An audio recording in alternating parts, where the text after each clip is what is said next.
بسم الله الرحمن الرحیم. سڵاوی خواتان لێبێ بینەرانی بەڕێز و خۆشەویست. ئەم کاتتان باش. خۆشحاڵم بەوەی کە لە خزمەت ئێوەی بەڕێز و خۆشەویستدام بۆ پێشکەشکردنی ئەڵقەیەکی تر لە بەرنامەکەتان، بەرنامەی دوانگەی خەڵک. بابەت و باسی ئەمڕۆمان هەر لەسەر مووچەیە. بۆچی ئاسۆی مووچەی فەرمانبەران لە نێوان هەرێم و بەغدا نادیارە؟ منیش دەپرسم دەڵێم زەحمەت نەبێ بۆچی پارە هەیە بۆ هەموو شتێک کە خۆیان حەزیان لێبێ. تەنها و تەنها پارە بۆ فەرمانبەران نییە، تەنها و تەنها ئەوەی کە ئێستا کە بەڕاستی لە ژیانێکی ناخۆشدا دەژی چینی موچەخۆرانی هەرێمی کوردستانن، جا بە هەموو بەشەکانیەوە.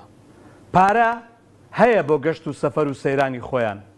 پارە هەیە بۆ خۆشگوزەرانی خۆیان، پارە هەیە بۆ کۆڕ و کۆبنەوەی بێسوود، پارە هەیە بۆ ئافرەتانێکەوە بەڕاستی هاتوونە وڵات ناشرین دەکەن، پارە هەیە بۆ مەشروعی بێکەلک، پارە هەیە بۆ هەموو شتێک کە تەنها سوودی نیە لە بۆ خەڵک. بۆچی پارە نییە بۆ خەڵک؟ حکوومەتی هەرێمی کوردستان تا ئێستای لەگەڵدا بێت کە من لێرە وەستاوم هیچ داهاتێکی نەوتی و ناونەوتی ڕادستی حکوومەتی عراقی نەکردووە. چکۆ لێدوانی حکوومەتی عراقی دەڵێ حکوومەتی هەرێمی کوردستان هیچ داهاتێکی تەسلیمی ئێمە نەکردووە تاوەکو ئێمە بین موچە و شایستەی خەڵکی هەرێمی کوردستان بنێرین. یعنی ئەگەر سیاسەتیان تەنها لە بەرژەوەندی خۆیانە، مادام ئەوەی کە ئێستا لە نێوان بەغدا و هەولێردا هەیە گرفتێکی نییە بۆ حزبەکانی ئەوان، گرفتێکی نییە بۆ کۆمپانیەکانی ئەوان، گرفتێکی نییە بۆ بەرژەوەندەکانی ئەوان، گرفتی دەبێ بۆ بەرژەوەندی خەڵک گرنگ نییە. بەڕاستی پیاو شەرم دەکات کە باز لەو بارودۆخی ئێستا دەکات لە نێوان بەغدا و هەرێم کە چەندە قێزەونە، چەندە شتێکی ناشیرنە. بەڵێ کاک دارا لە عەربەت. کاکە گیان ئەسەلام عەلەیکم وەڕەحمەت الله وبەرەکاتوه. وعەلەیکم السەلام وەڕەحمەت الله وبەرەکاتوه. موچە بێ کارەبا بێ ئاو بێ نەهامەتیەکان بێ خوای گەورە فەرمێ لەهم فی دونیا خزي وفی الآخرەتی لهم عذاب أليم. بەعایەتێک کۆی کاتەوە خەڵکاتە سەر کاتە سەر قورئان خوای گەورە بەرەوباشی لایە. بەس ئەمەوێ قسەیە بکەم لێرەوە لەم قەناتەوە ڕای بگەێنم. مەجال هەیە؟ فەرموو. جۆ لە مامی خۆتە؟ بەڵێ فەرموو مامەجان. تاوان ڕوونکردنەوەی قورئانی پیرۆز لە ڕێگەی مزگەوتەوە بێ، لە ڕێگەی کۆڕ و کۆبوونەوە بێ لە ماڵەکانە، دوو کەس لەسەر جادە بن، دە کەس ڕوونیەکەیتەوە. بەڵام من ئەم ڕوونکردنەوەم گەیانووەتە تەکنەلۆژیا ئەوش تیکتۆکە 32 ڤیدۆم داناوە نەسیحەتە بۆ ئەو خەڵکە. قیامەت حەقە، ئەم حسابە تەواو بێ، ئینسان پاک بێ، پارداشتەکەی بە پاکی وەرەگرێ، خراپ بێ پارداشتەکەی بە خراپی وەرەگرێ. حەزم کردە ڕوونکردنەوەی بەم 32 ڤیدۆیە لە ئەوەڵی زەمان تا ئاخری زەمان کۆم کردوەتەوانی و پامێکە حەزەکەم ئەو خەڵکە چێتە سەری سادەیەکی لێکە. هیچ نەبێ لە ساخشەسی ژیانی خۆش بێ. دەستەکان خۆش. زۆر سپاس. کاک محەممەد لە عەربەت، سڵاوی خوات لێبێ ئەم کاتت باش. بەڵێ کاک محەممەد جیان. سڵاو لە کاک محەممەد لە عەربەت. بەڵێ کاک محەممەد. بەڵێ گیان بە قوربان، سپاس دەکەم، فەرموو. وەڵی تەوەرەکەمان لەسەر مووچەیە، یعنی شتێک دیار نییە بۆی کە خەڵک دڵی خۆش بێ. هیچ ئاسۆیەک دیار نییە لە نێوان ئاسۆی مووچە دیار نییە لە نێوان بەغدا و هەرێم، ینی کەس نازانێ کەی دێ چۆن دێ، ینی خەڵک هەر چاوەڕێ، خەڵک بێکارە، بێکەسابەتە، بازار وەستاوە.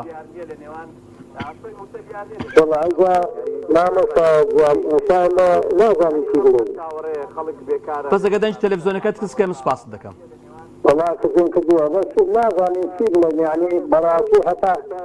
اتصالات كرتي بدوام بيه امشي شيء حربي.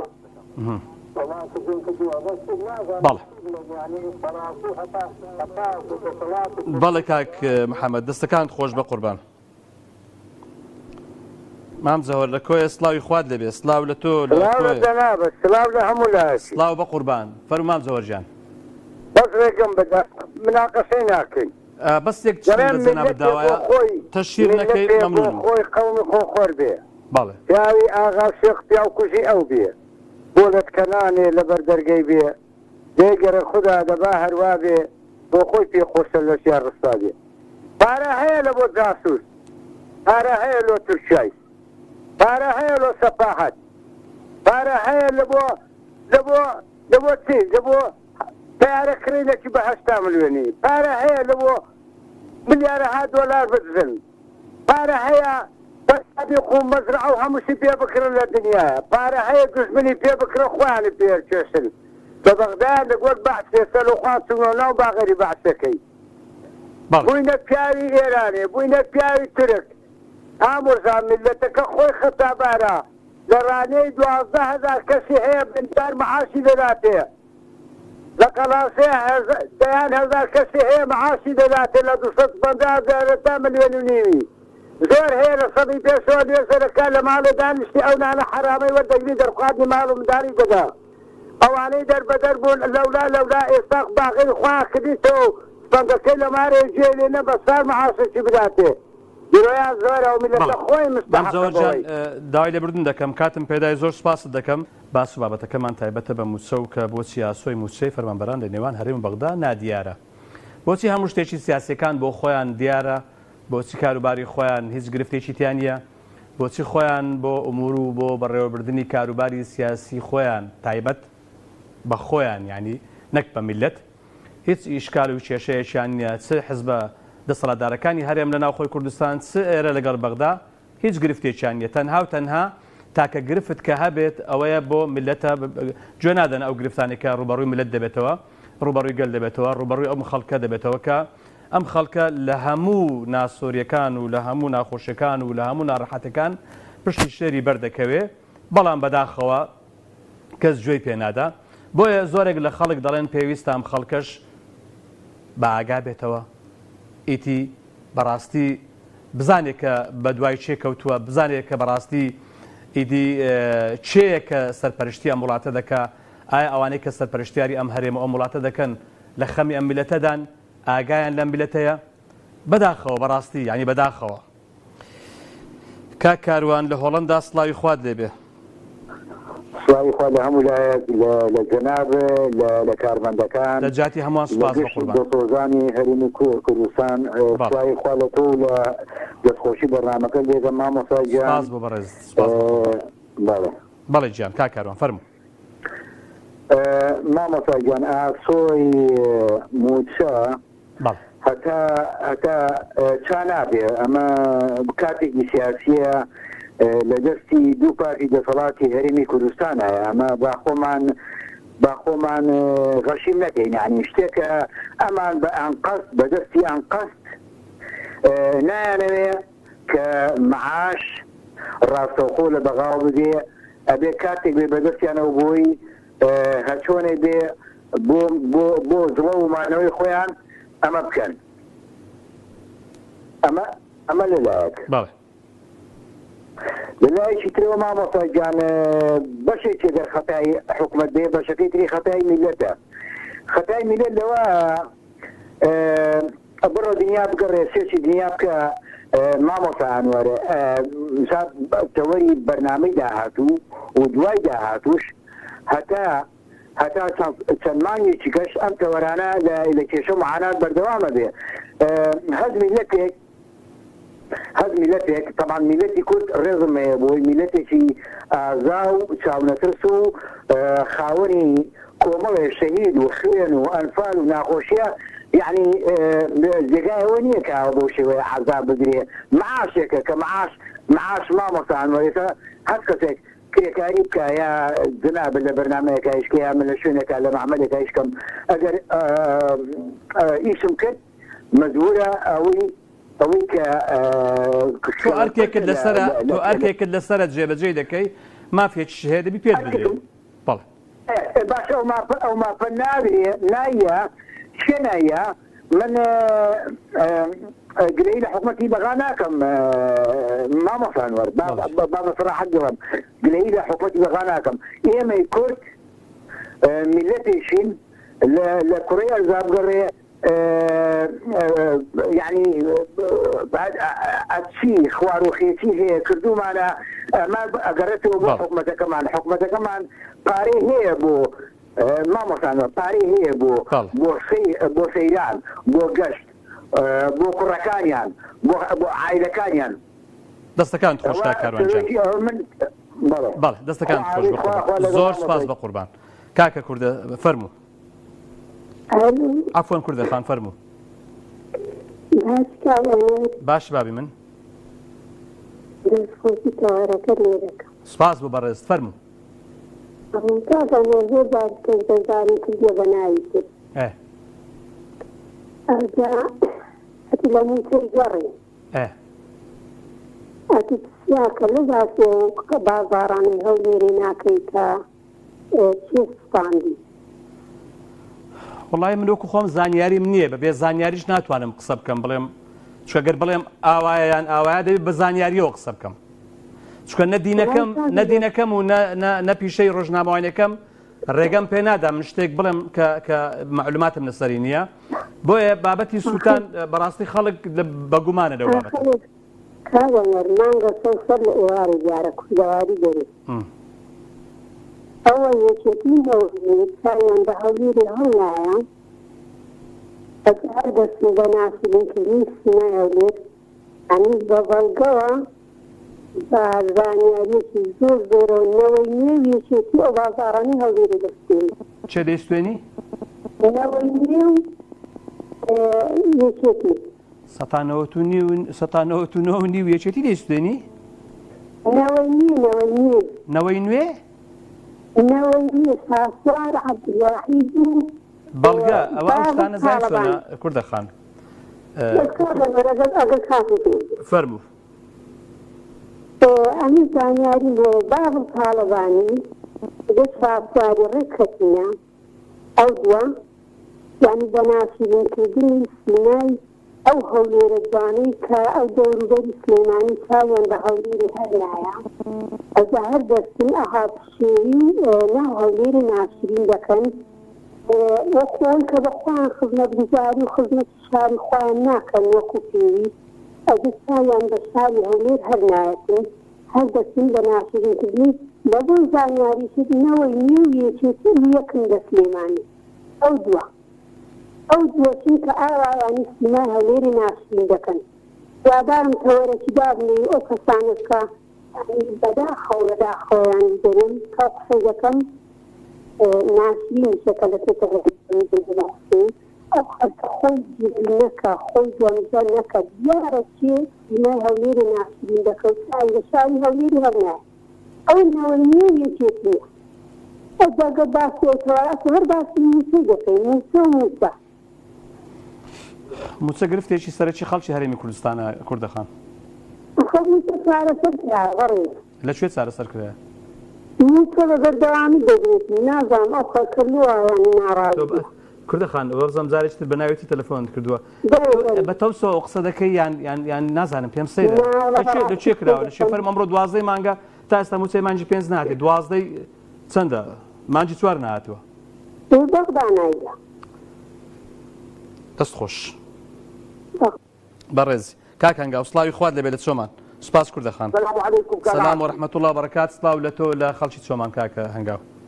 سڵاو ڕێزم بۆ جەنابت و هەموو کارمەندان و بینەران سوپاس سڵاو بە قوربان لە جاتی هەمووان دەستەکانت خۆش بێ دەبارەت بە تەوەرەکەی کاگات بەڵێ گیان موچەکە عایدی هەرێمە ئەو خەڵکە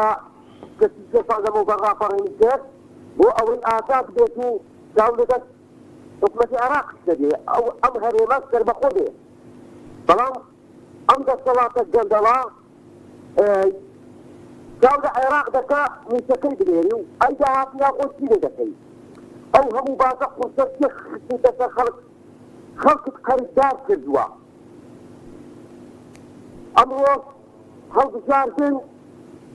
ئەی کەس ئەنجام بدرێ کەتی شاید لەدادەی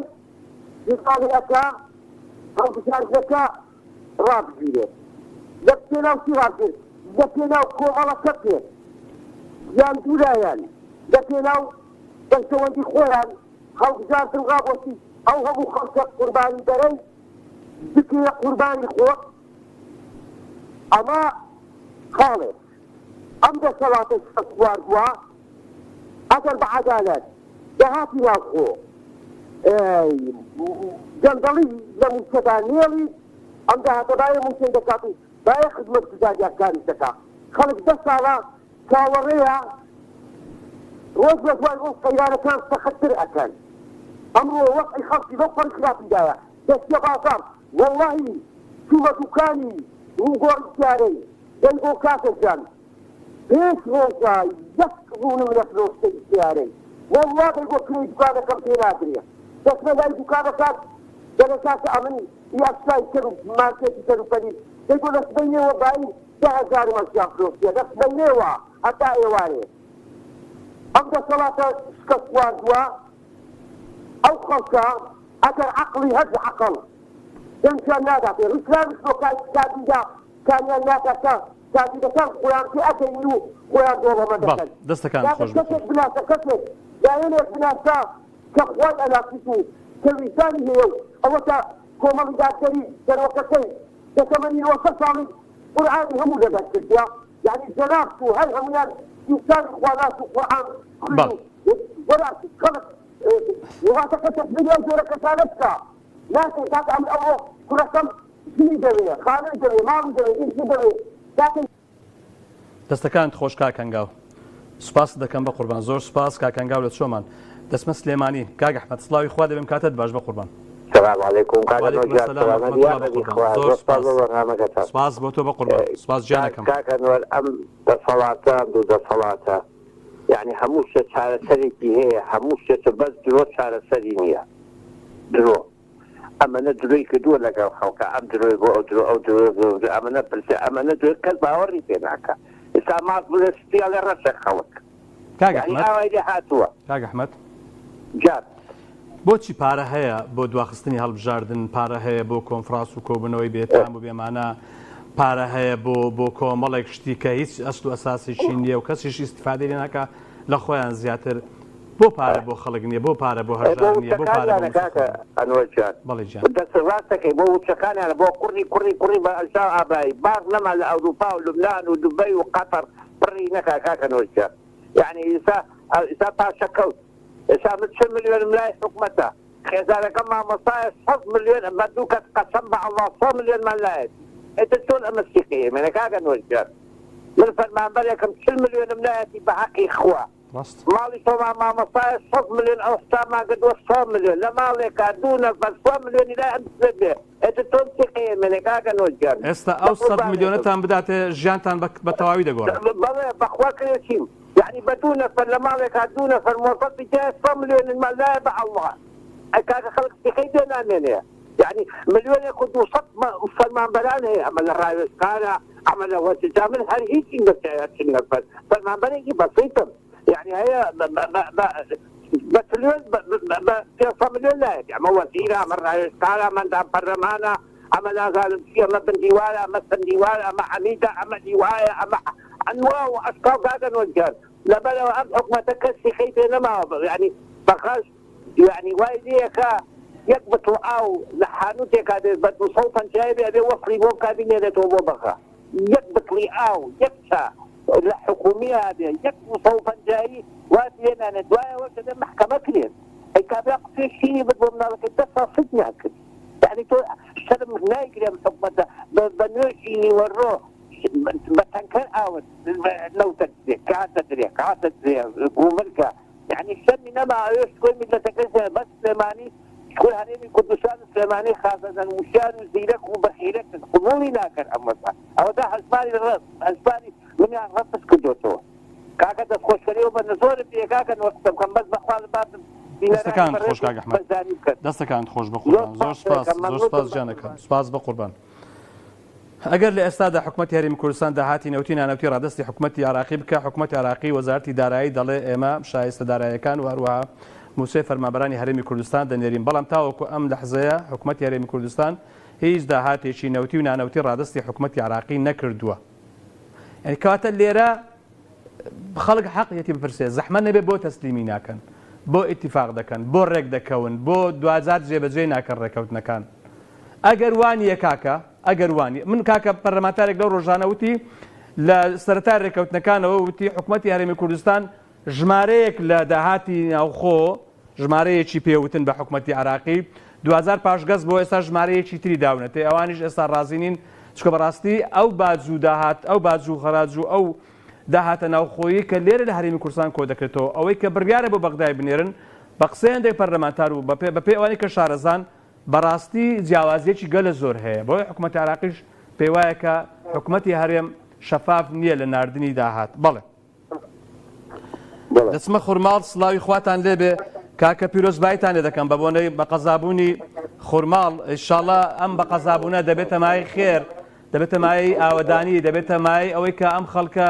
بەشمەینەت و ئەم خەڵکە خێر لە خۆنە دیوەی کە چەندین ساڵە کە بە حساب بادەبایە چکە لەسەر سنووریشە بەڕاستی خەڵکێکی چۆن دەڵێ خۆشترین ژیان بژیابانەیە بەڵام بەداخەوە دەزانین کە خەڵکێکی زۆر زۆر هەژار و نەداری لێ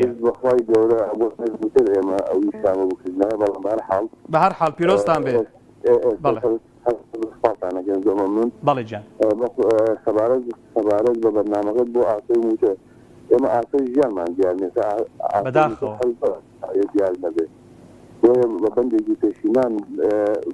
پێ دەڵێم و وەبایەتێکی کۆتان وەختەکانم دێنم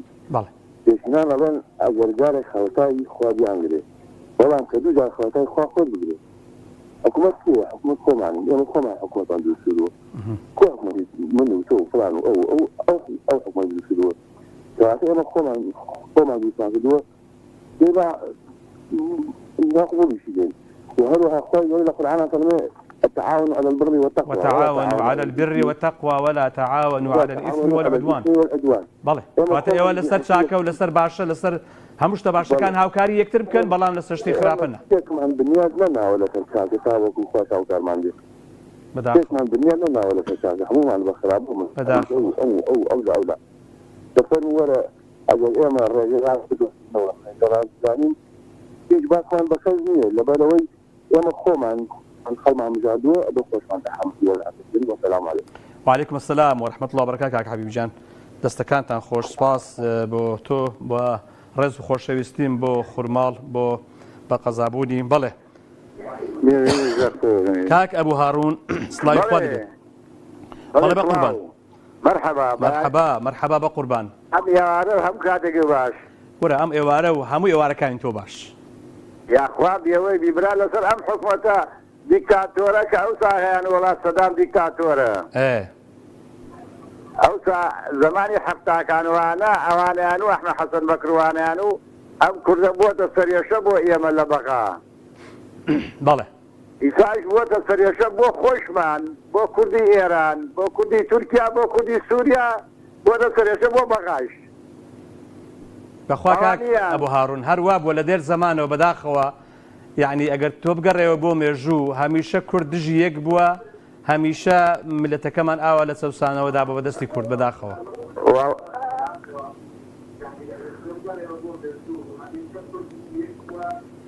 کاک ئەبوو هاڕوون تەلەڤیزۆنەکەت کەس کە سوپاست دەکەم بەڵێ جان من باوکم شەمانی شێ مەحموود وەبیرە هەر ئەیگێڕاوە ئەیوو کاتی خۆی ئەنگلیز کە کاتێ زانیەتی قوادەکەی شێ مەحموود لە کوێوە ڕۆیە بە تەیارە هاتێ پێی بەربووە بەس لێی نەکوشتن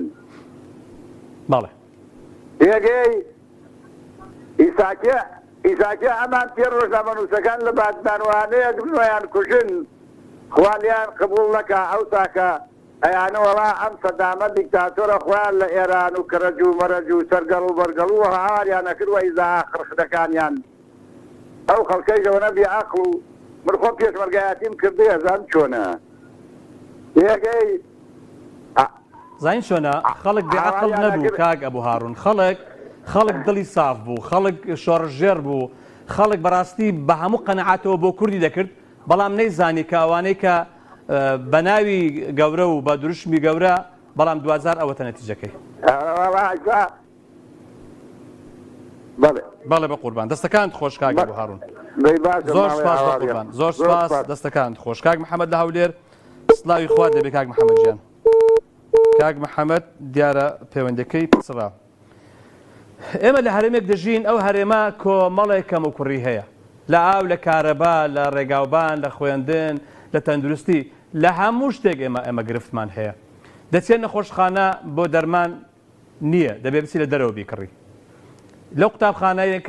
کە حکومین گرنگی ئەوتۆ بە خەڵک نادەن بەڵێ باوکی محەممەد لە سلێمانی سڵاوی خوا لێبرا. السلام عليكم ورحمة الله. وعليكم السلام ورحمة الله وبركاته. باشي بقربان.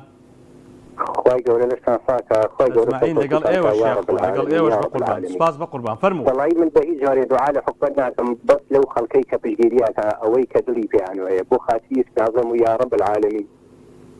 خوا هدایەتیان بدە. خوا ئیسلاحیان بکە. خوا ئیسلاحیان بکە ئینشاءالله. ئەگەر هیدایەت وەرگرن خوای گەورە هیدایەتیان لەگەبەری ناکردنی یا ربی خوای ئیسلاحەتیان لە تێک بێ لە خۆیشان و ماڵ و مناڵیان کە من ئەزانم کەسانێک هەن سێن بەخوا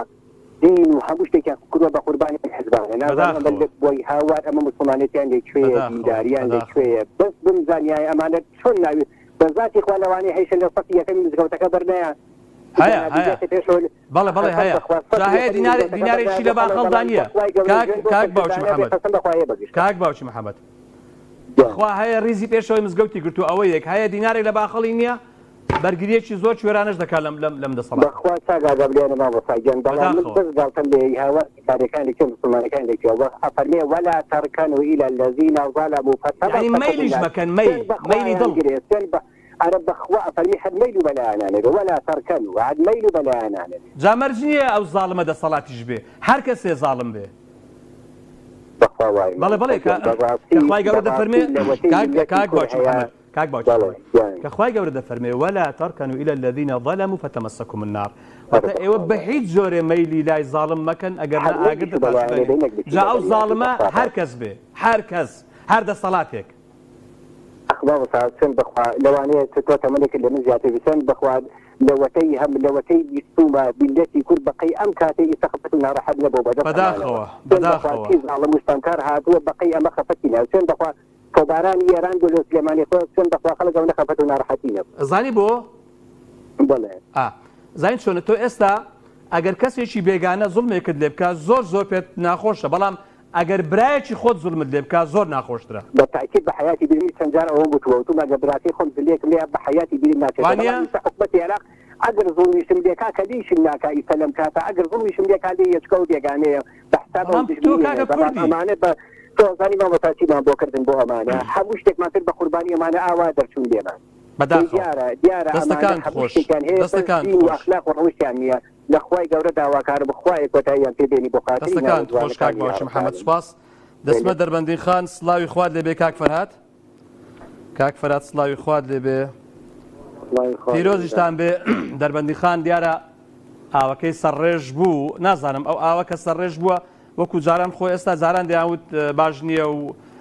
بەکەلک خواردنەوە نایە و چۆن دەڵێ وەکو هەندێک تێکەڵی شتیتر بۆ بەداخەوە ئێستا باشە؟ الحەمدولله تازە باشە کانی و شوێنەکانی تر ئەنی ئاو شتیان تەقیوەتەوە باش بوو ئێستا؟ وەڵایی الحەمدولله باشە بەڵێ یاخوا هەر باش بێ کاک فەرهاد فەرموو لە خزمەتم بە قوربان سڵاو لە تۆ و سڵاو لە دەربەندی خان سڵاو لە ئێوەش و سڵاو لە کەناڵی پەیامی سڵاو بە قوربان سڵاو گیانەکەم فەرموو سەبارەت بە موچەی فەرمانبەران بەڵێ والله بقناعتي من يعني أمدو حزب دصالات علمانية فاشلة يعني أوان من آسويتي الروميا نيرتتبو أو ميلتا يعني لبرواكي ل 2013 وموشي كمان دامان حتى يتواضع مزيجي 11,000 يابسو 3,000 اشتغلوينا أو أنا معاملاتي كردو دان نراوة يك معاملات ورنجيراوة يعني حوالي تعظيان حوالي 150,000 للعراق 250,000 بله يعني ليرة 150,000 يعني تقريبا يجي 11,000 يا بوك 2,000 كد حتى يسهر ورنجيراوة يسهر بله جاء خوای گەورە ئاسانی کە کاک فەرهاد جان ان شاء الله خوای گەورە بۆتان ئاسان کە ان شاء الله دەستەکان خۆش بەڵێ جان بەداخەوە بۆ هەنێک کۆیلەی ماساوچی يعني كان دفاع كان أيدينهم بستوزي تيشر زجون بيبو خلص كويلة هي دفاع كان لمعنى عليه مسحل كراوة تو ترجع موشي ما نشوار هر ندراوة يعني تقريبا هر موظف 60 مليون دينار لاي حكومتي فاشلي المانيانية كسيك بيه يعني نظام بتشير رؤية كو بيه دفاع لمعنى بكابله والله موشي حل كراوة كشينية توزي تيشر خۆزگاوانە ئەو کۆیلانە ڕێگەیان تێنەدرا بە هەر لە کەناڵە ئەلمانی فاشلەکان و قسەیان پێدایە زەهرەکانی خۆیان لێوە ڕشتایە لێرەش و نەیان ڕشتایە خۆزگە ڕێگەتان تێنەدان دەستەکان خۆش کاک فەرادجان سوپاس بە قوربان دەسمە پێنجوێ نەگەر هەڵە نەبم کاک باوکی محەممەد باوکی محەممەد لە پێنجوێن سێ سادە دێ نێزیکن لێک بەیەکە بەسەرێکەوەن کاک باوکی محەممەد سڵاوی خوارد لێبێ وعليكم السلام ورحمة الله سلااو لە بەڕێزت سلااو لە تەواوی سێ سادق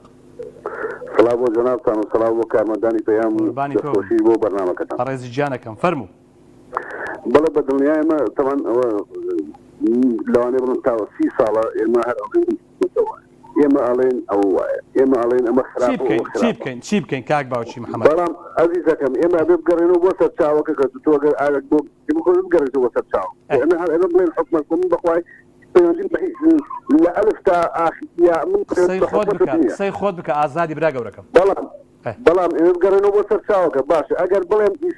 لەناو خۆمانە ئیسلامەتی زەعیفە دین زەعیفە ئەگەریتێکی تێ لەم قسەی من بگرێ ئەڵێ خۆ ئەوروپاوان نییە خۆوان بێدینیشن باشە ئێمە ئەڵێن هەر دینێکی تۆ درۆ مەکە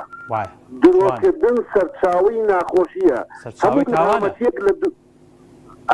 هەموو سەرچاوی نەهامەتەکان درۆکردنە ئێمە درۆ لەگەڵ خودی خۆمانە ئەەکەین لەگەڵ لەگەڵ کەسە ئەەکەین لە چواردەورەکەین هەتا ئاگاتە سەروی خۆشمە ئەمە یەک ئەمە ژیانم ناخۆشە کۆمەڵە خەڵکەیە وەزعیشی باشە لە ڕووی مادیوە بەڵام کاچی لە ناخی ئەپرسی زۆر لە من تۆ خراپترە زۆر لە فەقیرەکە خراپترە ئەمە نەتیجەکە چیە نەتیجەکە درۆیە تۆ دووری لە دین ئەگەر گاوریش بیت ئەگەر مەسیح بیت ئەگەر هەر دینێکی تر بیت تۆ کە درۆت نەکرد ژیانت خۆشە بەڵام بەداخەوە ئێمە بە ناوی ئیسلام ئەمە چاوی پێشەوە نوێژەکەین کە هاتی لە دەرۆ غیبەت ئەەکەین گەورەترین تاوان لە دین ئیسلامە غیبەتە لەگەڵ لە دەرگاکە هاتە درۆ غیبەتەکە دوای جوڵە حکومەت کاک باوکی محەممەد کە خوای پەروەردگار دەفەرمێ ئەلا لعنەت الله على الكاذبین یعنی تۆ تاکید دەکاتە لەوەی کە نەفرەتی خوا لە درۆزنەکان بەناو مسلمان يعني مسلمان يعني تسليم بوون بخوا چیە تسليم بووە بەخوا کە درۆ ئەکا و غیبەت ئەکا و وڵا تسلیم نەبووە تسلیم نەبووە مادام درۆ بکات تسلیم نەبووە باشە بۆ بڵێ لە حکومەتکەم بڵێ خراپ من جارە خۆم خراپم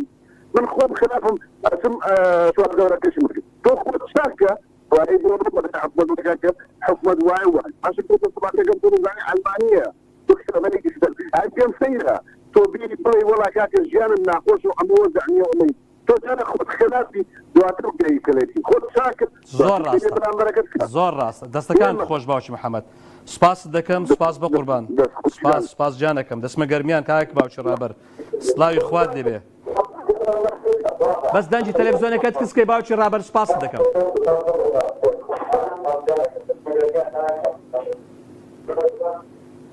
باوکی ڕابەر وعليكم السلام ورحمة الله لەکوێی لە گەرمیان لەکوێی باوکی ڕابەر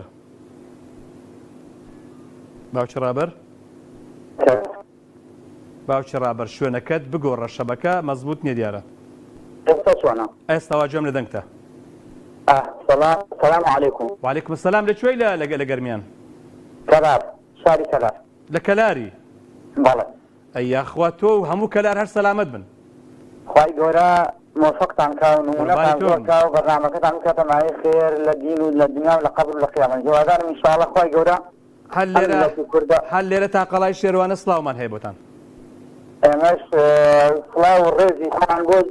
سەرجەم مسلمانان لەسەر زەویە بە تایبەتی مسلمانانی فەڵەستین لە غەزە و چەوساوانە لەوێ داواکاری لە خوای ڕەب العالەمین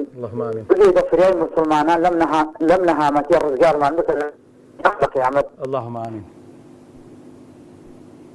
بۆی خوانە ناسە بە هەموو شێوەیە قسووری ناکە بەڵام ئێمە خۆمان یەکلاوی ئەکردو بە خوای ڕەب العالەمین واللهی من حالمە و قەناعەتە هەموو ئاەت حەدیثانە کەوان ئەو نەسەڕحن ئێمە 20 ساڵە 30 ساڵ ئێمە هەش کاتەکەین ئەم هەموو خوای خۆمان یەکلا خوای ڕەب العالەمین اي والله بەداخەوە باوکی ڕابەر دەنگت خراپ دەگاتە لام باوکی ڕابەر کاکە زۆر داوای لێبردن دەکەم باوکی ڕابەر خوا مەفەقتان کا سەرکەوتو من خوای پەروەردگاریش دوعاکانت قبول کا و غەزە و ئەهلی غەزە بپارێزێ لەم هەموو ناخۆشی و نەهامەتیە باوکی پڕژە لە سەی سادق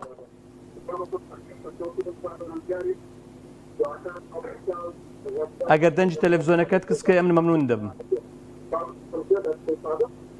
السلام عليكم. وعليكم السلام ورحمة الله.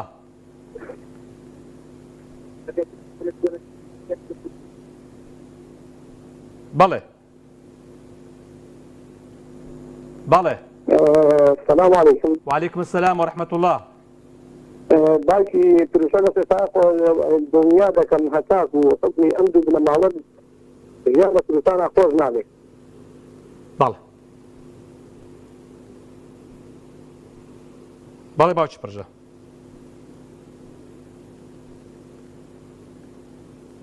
بله بە قوربان الدنيا ده كم كان هذا أمدد لما عمد رياضة ترسانة خوز نعمل يعني كوما خلقي شيء بمشي كمشي أمانة كوتون قيامتي كل دوران دوا. بەداخەوە بداخل من على. بله دەستەکانت خۆش بە قوربان زۆر زۆر سپاس سپاس بۆ بەڕێزت سپاس گیانەکەم واللهی حتمما خوای پەروەردگار لە هیچ قەومێ ناگۆڕێ لە هیچ گەلێک ناگۆڕێ نە لە خراپ بۆ باش نە لە خراپ بۆ باش بۆ خراپ تا ئەو قەومە خۆی لە خۆی نەگۆڕێ ئەگەر قەومێک ڕووی لە خراپە کرد ئیدی هەر چاوەڕێ ئەوە بێ خراپەش بێتە ڕێ ئاوارە لە حاجیاوە سڵاوی خوات لێبێ کاک ئاوارە بەڵێ بەڵێ کاک ئاوارە کاکە بەڵێ گیان